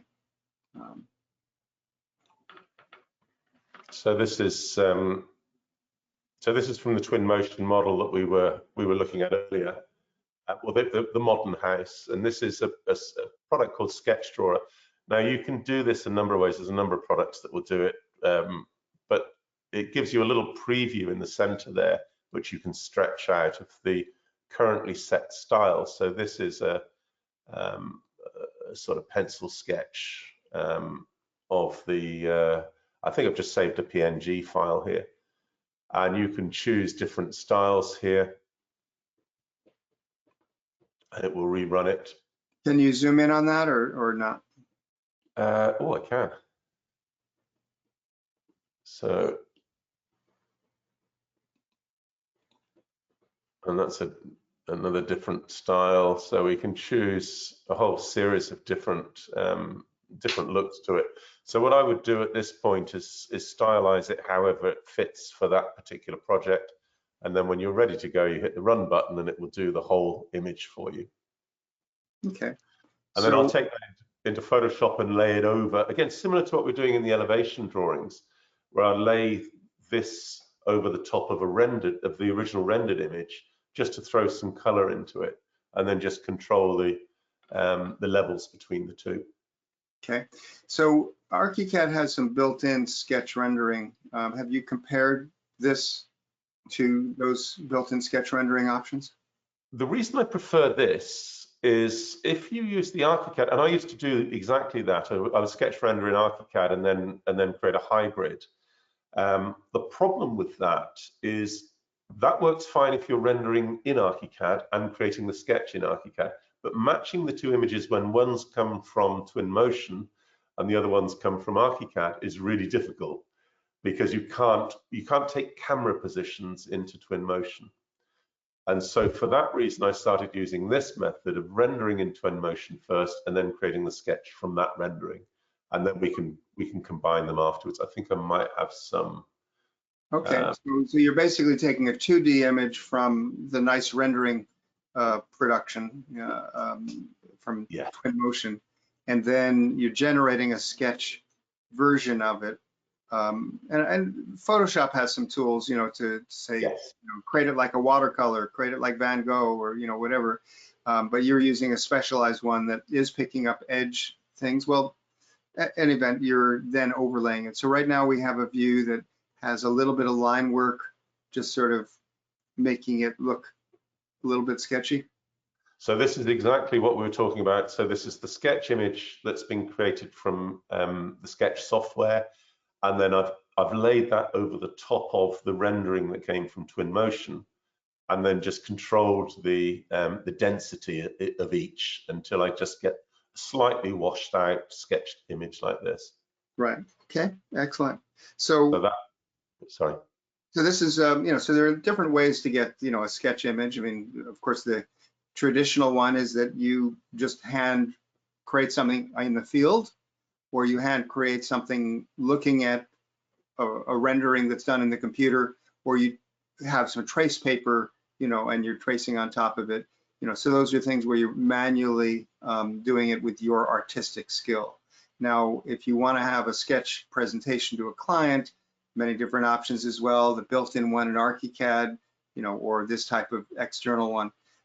Just for those of you who are interested in, how far you can take this, there's an Israeli architect who I work with named Jason Josselson, who's developed a whole sketch rendering course that actually takes things from Archicad or other tools like Revit through SketchUp, which has some options for sketchy type of effects, and Photoshop, where you can overlay with different densities and wash out things, because you don't want everything with the same density. You want to focus the eye and add textures.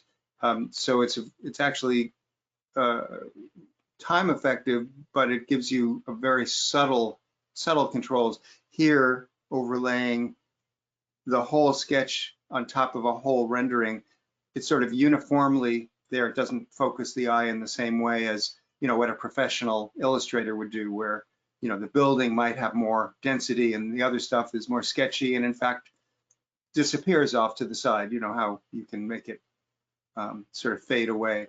So anyway, these are all options to be aware of. And if you want more information about that, what's called the Artful Render Masterclass, just send me an email to support@bobrow.com and I can connect you up. But this is interesting, that tool that I guess could take any 3D image and will sketch on top of it. Is it designed as an architectural tool? No, it's just for stylizing JPEGs and other graphic images. I think it will take most images. I say it was a freebie from a magazine, and I thought I would try it, and it works really well. Very simple. So Sketch Drawer Pro. Drawer Pro, yeah. And then you can just Google that and probably find it.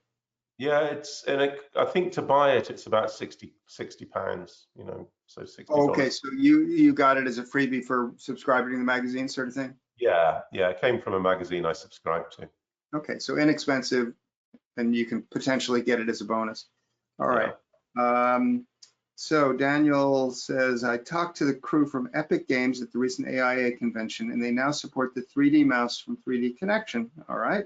No need to use the clunky keyboard shortcuts. Okay. So Epic Games makes Twinmotion, and they continue to develop their interface.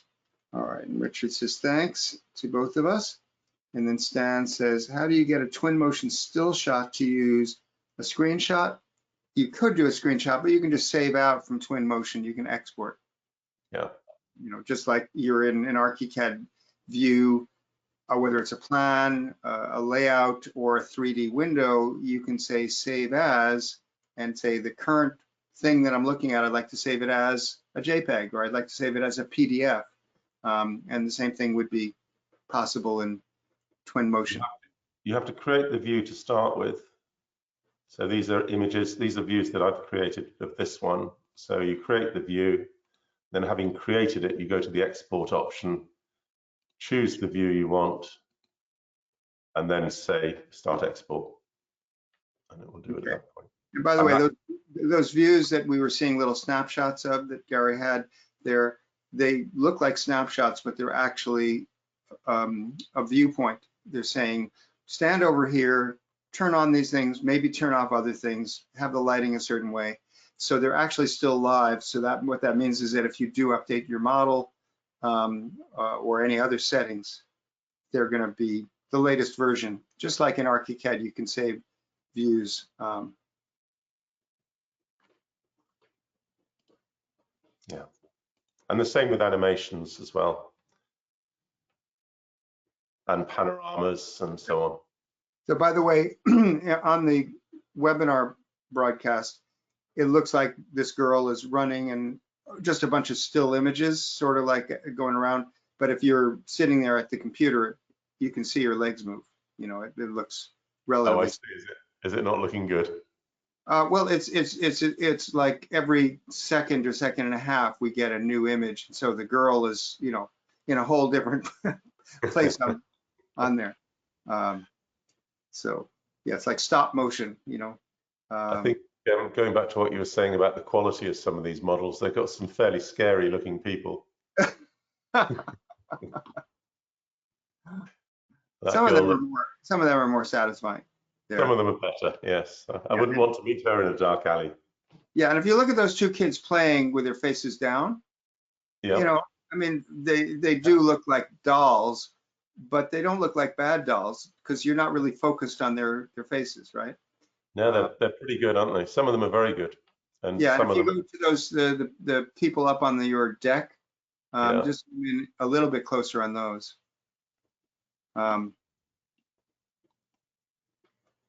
You know, again, you know, they're dolls, but they're The stationary ones are much better quality, so they do static models as well, but they're better than the animated ones.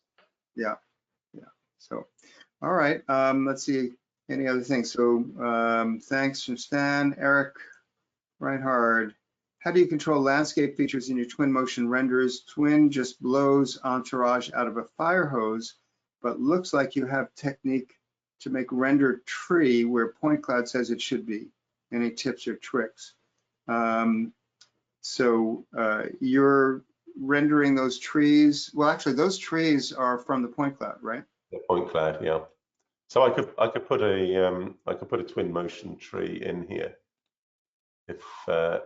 If we were changing the landscape, what I would do is cut out a section. So for example, I got pipe work here because actually on the finished project we will be bringing ground level up a little bit here, so we could be covering that drainage.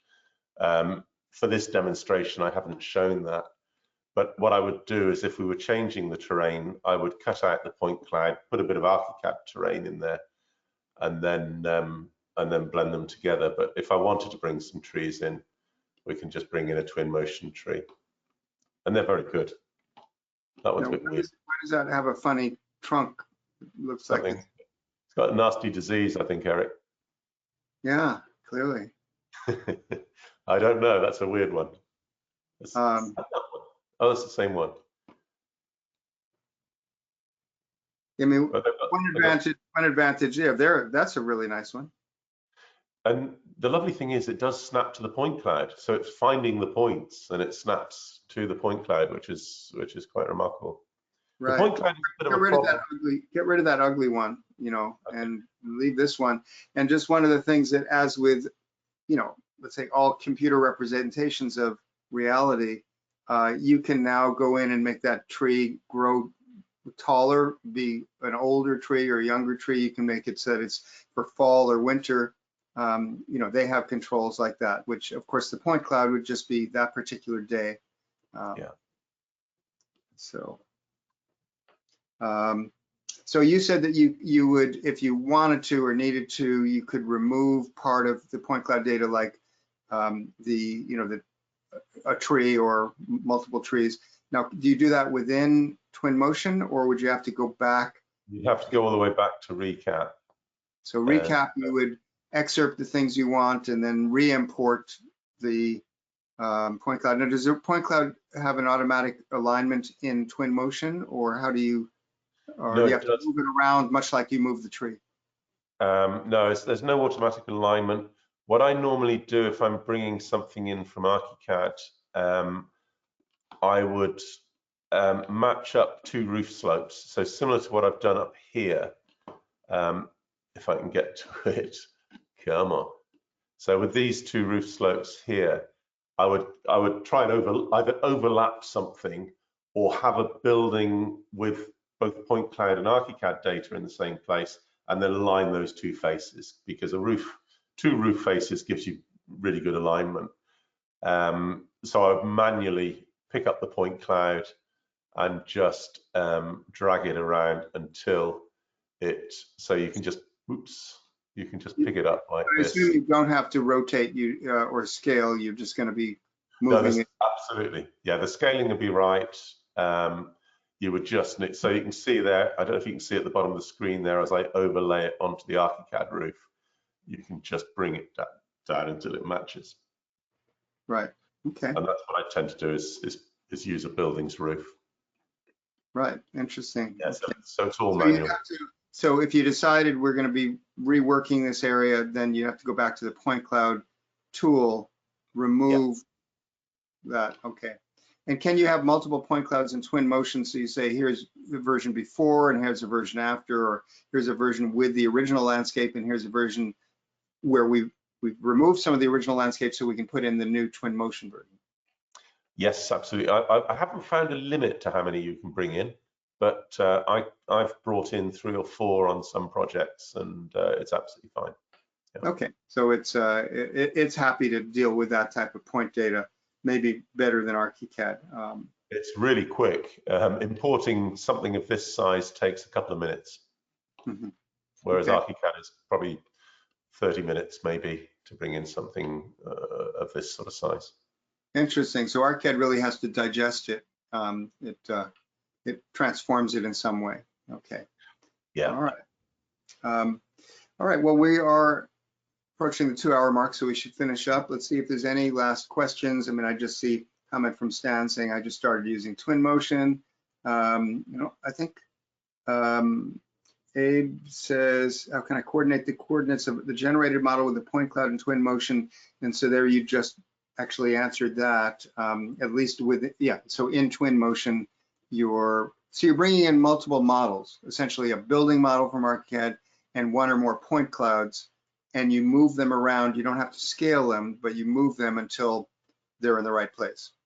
Yeah, and you know, within a few millimeters, you know, you don't have to be exactly right. It's only for presentation work. So, you know, I may be 20 mil out or 50 mil out, but it won't be much more than that. Yes.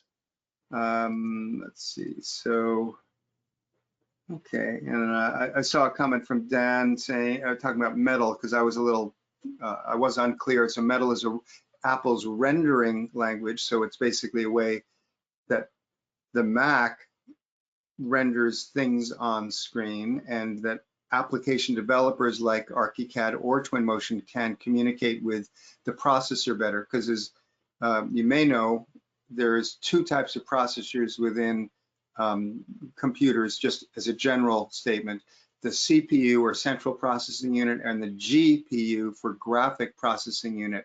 And they each have their strengths. CPUs are used for all the logic of a program and saying, if this, then that. You know, and if you click this button, what happens? And if you draw a line, what sort of data gets picked up? The GPU or graphics basically doesn't need to think about that. Maybe there's some global settings of, are we in this mode or that mode, and what's our lighting and things. But overall, it's basically running through a lot of data, points and lines and geometry, all in parallel, because essentially it can be working on all the different parts of the screen by different parts of the GPU, because it can have multiple processors.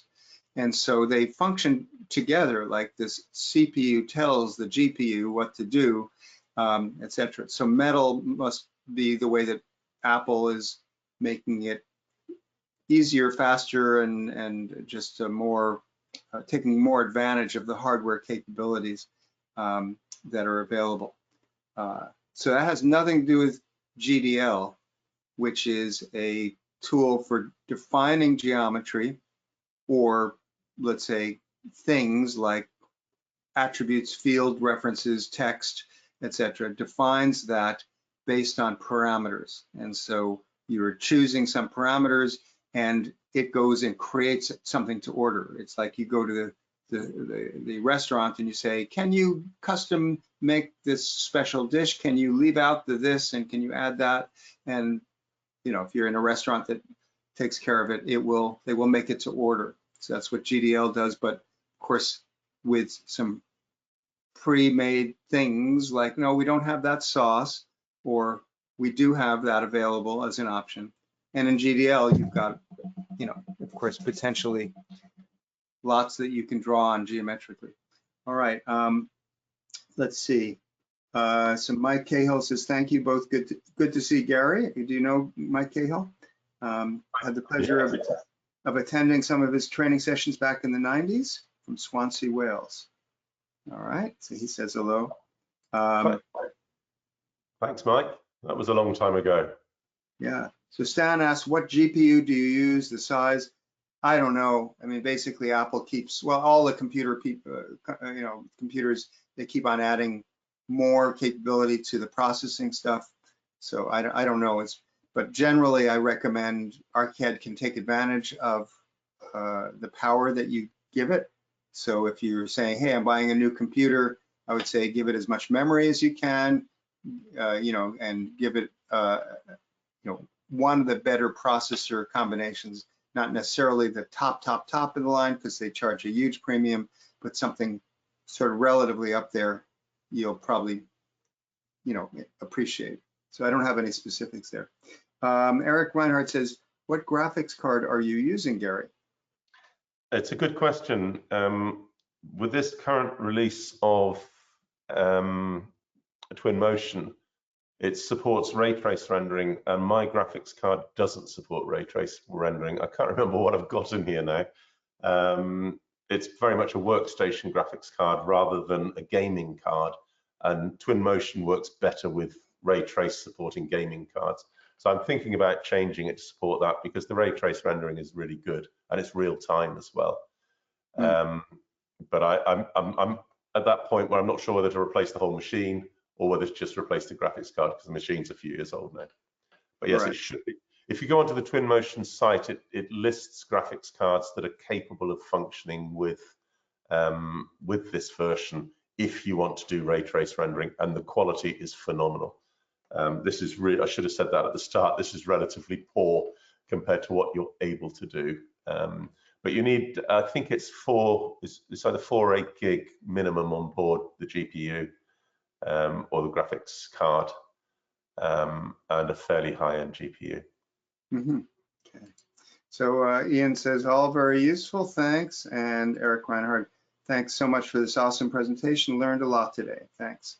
So Gary, great job, really fun to work with you again here.